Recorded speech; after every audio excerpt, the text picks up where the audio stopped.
ओम श्री परमात्मा नमः। व्यास देव जी को प्रणाम, श्री सुखदेव जी को प्रणाम, श्री परीक्षित जी को प्रणाम, श्री नारद जी को प्रणाम। आज हम श्रीमद् भागवत महात्म्य का तीसरा अध्याय भक्ति के कष्ट की निवृत्ति प्रारंभ करेंगे। नारद जी कहते हैं, अब मैं भक्ति, ज्ञान और वैराग्य को स्थापित करने के लिए प्रयत्न पूर्वक श्री सुखदेव जी के कहे हुए भागवत शास्त्र की कथा द्वारा उज्जवल ज्ञान यज्ञ करूँगा। यह यज्ञ मुझे कहाँ करना चाहिए? आप इसके लिए कोई स्थान बता दीजिए। आप लोग वेद के पारगामी हैं, इसीलिए मुझे इस शुभ शास्त्र की महिमा सुनाइए। यह भी बताइए कि श्रीमद् भागवत की कथा कितने दिनों में सुनानी चाहिए और उसे सुनने की विधि क्या है?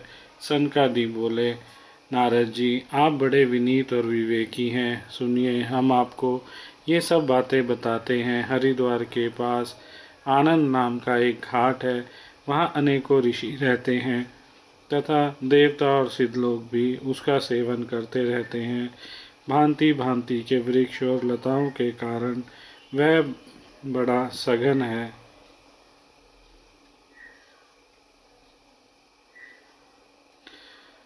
और वहाँ बड़ी कोमल नवीन बालू बिछी हुई है। वह घाट बड़ा ही सुरमय और एकांत प्रदेश में है। वहाँ हर समय सुनहले कमलों की सुगंध आया करती है। उसके आसपास रहने वाले सिंह, हाथी आदि परस्पर विरोधी जीवों के चित्तों में भी वैर भाव नहीं है। वहाँ आप बिना किसी विशेष प्रयत्न के ही ज्ञान यज्ञ आरंभ कर दीजिए।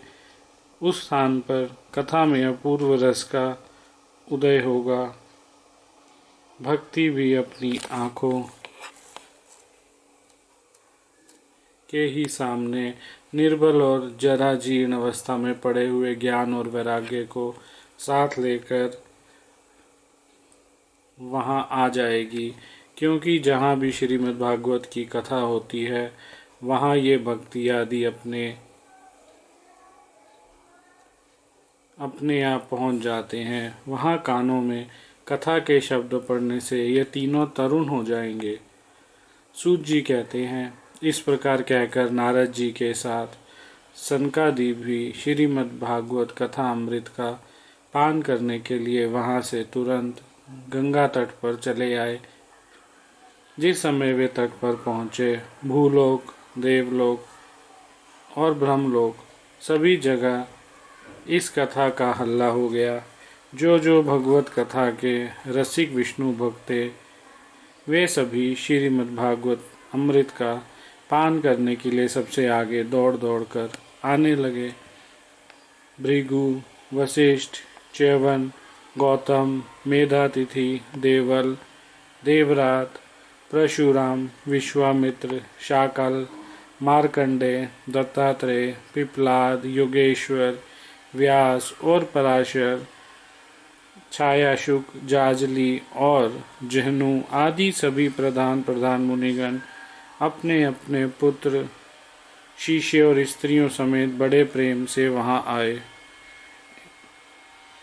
इनके सिवा वेद, वेदांत, उपनिषद, मंत्र, तंत्र, 17 पुराण और 6 शास्त्र भी मूर्तिमान होकर वहां उपस्थित हुए।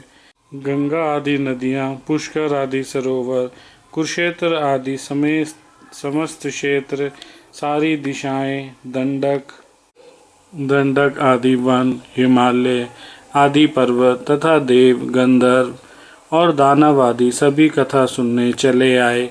जो लोग अपने गौरव के कारण नहीं आए, महर्षि भृगु ने उन्हें समझा बुझा कर ले आए। तब कथा सुनाने के लिए दीक्षित होकर श्री कृष्ण परायण सनकादि नारद जी के दिए हुए श्रेष्ठ आसन पर विराजमान हुए। उस समय सभी श्रोताओं ने उनकी वंदना की। श्रोताओं में वैष्णव, विरक्त, सन्यासी और ब्रह्मचारी लोग आगे बैठे और उन सब के आगे नारद जी विराजमान हुए। एक और ऋषिगण, एक और देवता, एक और वेद और उपनिषद तथा एक ओर से तीर्थ बैठे और दूसरी ओर स्त्रियां बैठी। उस समय सब और जय जयकार, नमस्कार और शंखों का शब्द होने लगा। और अबीर, गुलाल, खील एवं फूलों की खूब वर्षा होने लगी। कोई कोई देवश्रेष्ठ तो विमानों पर चढ़कर वहां बैठे हुए सब लोगों पर कल्प वृक्ष के पुष्पों की वर्षा करने लगे।